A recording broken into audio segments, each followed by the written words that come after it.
Le 8 juillet 1969, Monseigneur Saliège est reconnu juste parmi les nations. Durant la Seconde Guerre mondiale, la France occupée par les nazis devient un lieu de persécution pour les Juifs. Des rafles, des déportations et autres exactions déciment la communauté juive. Face à cette barbarie, peu osent s'opposer au régime de Vichy et à ses complices nazis. Dans ce contexte sombre, un homme d'église, Monseigneur Jules Géraud Saliège, archevêque de Toulouse, se distingue par son courage et sa compassion. Il fut le premier ecclésiastique de haut rang à protester publiquement contre le traitement inhumain des Juifs par le régime de Vichy.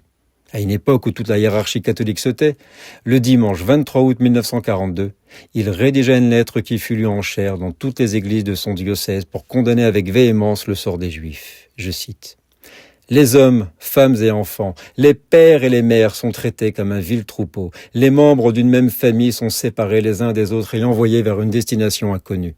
Notre époque voit ce triste spectacle. Les hommes juifs sont des hommes, les femmes juives sont des femmes. Ces actes ne sont pas autorisés à leur encontre. Ce sont des êtres humains. Ce sont nos frères comme tant d'autres personnes. » Fin de citation. Du jour au lendemain, des centaines de milliers d'exemplaires de la lettre furent diffusés par les résistants dans toute la France. Les historiens considèrent qu'elle a exercé une grande influence et provoqua un brusque revirement de l'opinion publique française. Désormais, une majorité de Français était prête à s'opposer aux actions anti-juives de Vichy. Monseigneur Saliège a demandé aux ecclésiastiques de cacher des Juifs et surtout les enfants. Le ministère de l'Intérieur a bien essayé d'exercer des pressions contre l'homme d'église, mais en vain. L'archevêque a résisté avec beaucoup de courage.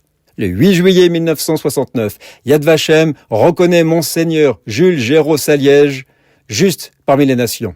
C'était le 8 juillet 1969.